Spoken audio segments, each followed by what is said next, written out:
Can I think of my boyfriend to help my sex life even after I'm married? Well, listen, I do believe that sex starts in your thought life, but this is quite possibly going to backfire on you. Hi, I'm Mary Whitman Ortiz. I'm a Christian sex educator and relationship coach. I get asked questions about sex all the time, and I've started this Ask Mary series to answer a hot seat question from somebody in my audience. And if you'd like your question answered, just put it in the comments and I will add it to my list. But let's get back to today's question.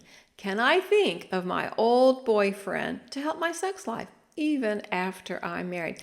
So you are responsible for your thoughts. And those thoughts can equal stimulation. So it is a real thing that is happening. And I believe this is God's design because He puts us in the driver's seat because He made us as free will people to choose love and to choose living in a way that's just going to bring honor to others.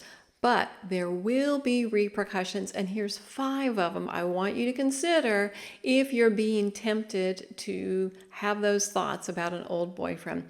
First of all, you will form a mental and emotional attachment with someone, even if they're like not there right in the flesh. And that's absolutely going to interfere with your husband. You can't have multiple attachments and have that work in a good way.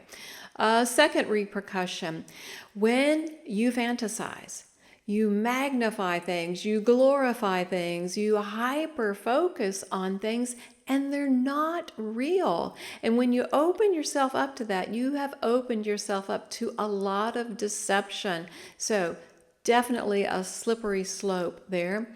A third repercussion is that when you fantasize about someone other than your spouse, it causes dissatisfaction with your spouse.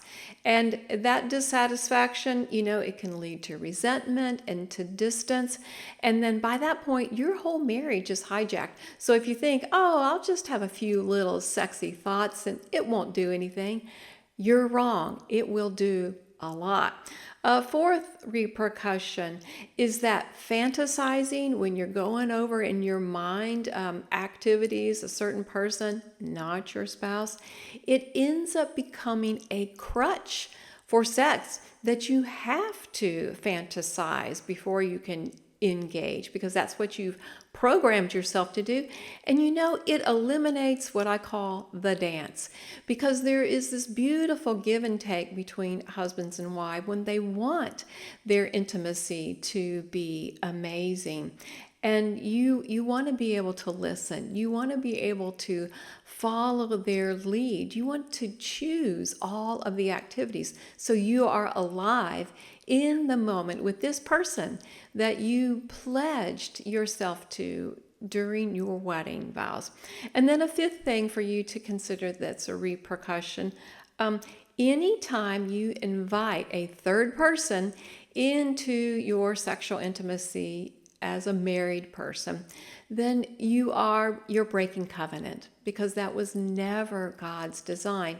And you may be like, so what? Did I really want it to be about God's design? Well, you have taken yourself out of being blessed because you are in direct opposition with what God has planned for you. So if you ever wanted God's blessing, then this will interfere. And hey, I don't think anybody wants to miss out on God's blessing. Now, one last thing I need you to think of is that this would be damaging to you. It's also selfish. It also minimizes the value of your spouse if you are replacing them. You're basically saying your spouse is not good enough. Maybe you haven't said it out loud, but if you have it in your thoughts, that's what you're meditating on, and it will influence all of your behavior. So once again, slippery slope. Give this a lot of thought.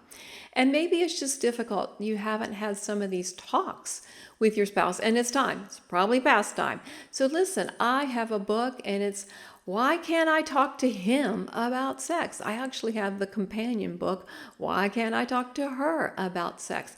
A lot of deep dive questions there to help you figure out what your blocks are so that you don't have to live in this fantasy world and you can create great intimacy together. Thanks so much for joining me today. And remember, God's design for a thriving marriage is intimate connection in spirit, soul, and body.